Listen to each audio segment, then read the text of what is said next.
Assalamualaikum warahmatullahi wabarakatuh. Perkenalkan, nama saya Gali Mutolhoir, NIM 202033026 dari Fakultas Keguruan dan Ilmu Pendidikan Universitas Muria Kudus. Sebelumnya saya berterima kasih karena materi yang disampaikan Bapak dosen Udin Kurnianto sudah mudah untuk dipahami.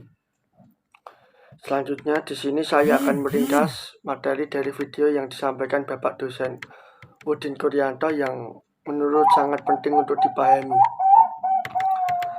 Berikut materi sumber dan media pembelajaran. Tentang kedudukan media dalam proses belajar mengajar. Dari video sebelumnya kita membahas apa itu media belajar.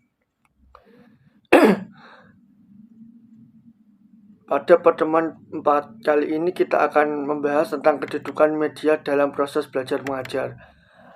Apa itu proses belajar mengajar? Proses belajar mengajar dapat diartikan sebagai proses komunikasi. Dalam proses komunikasi terjadi urutan pemindahan informasi dari sumber pesan ke penerima pesan.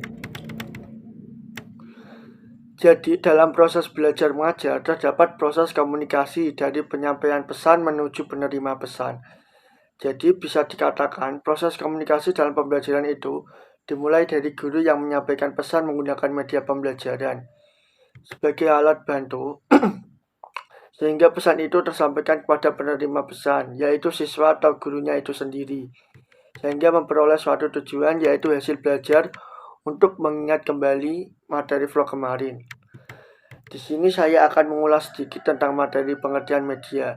Media adalah sebuah perantara, jadi media pembelajaran itu adalah segala sesuatu yang berupa orang, bahan, atau peralatan kegiatan yang digunakan untuk menyalurkan pesan yang dapat merangsang pikiran, perasaan, perhatian, dan kemauan peserta didik sehingga mendorong terjadinya belajar pada dirinya.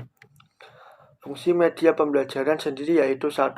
Menangkap dan memanipulasi suatu objek untuk keadaan atau istimewa tertentu. 2. Pengajaran berdasar ilmu Pengajaran berdasarkan ilmu dan kesempatan belajar yang lebih merata.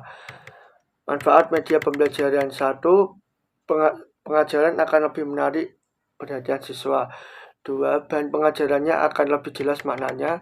3. Pengajaran akan lebih bersifat langsung karena metode yang digunakan akan lebih bervariasi, tidak semata-mata komunikasi verbal melalui penuturan kata-kata oleh guru, melainkan mengajak siswa secara langsung untuk mengalami dan berinteraksi sumber belajar.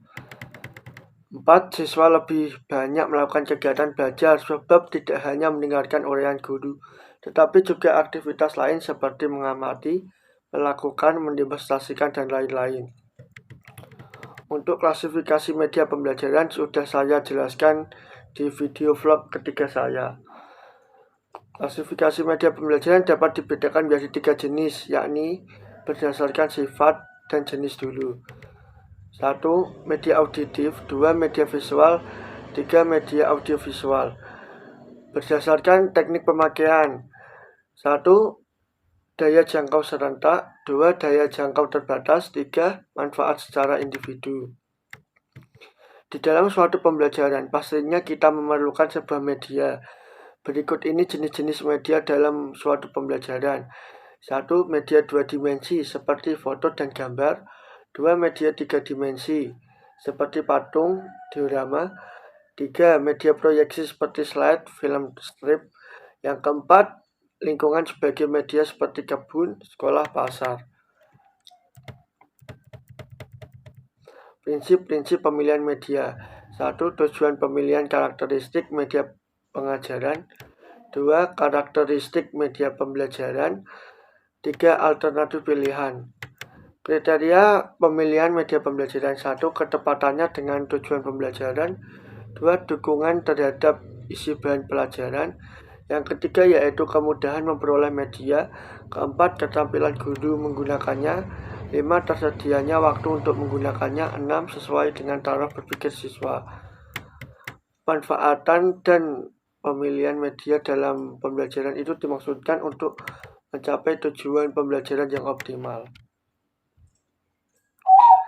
Sekian yang dapat saya sampaikan, kurang lebihnya mohon maaf. Billahi taufiq wal hidayah. Wassalamualaikum warahmatullahi wabarakatuh.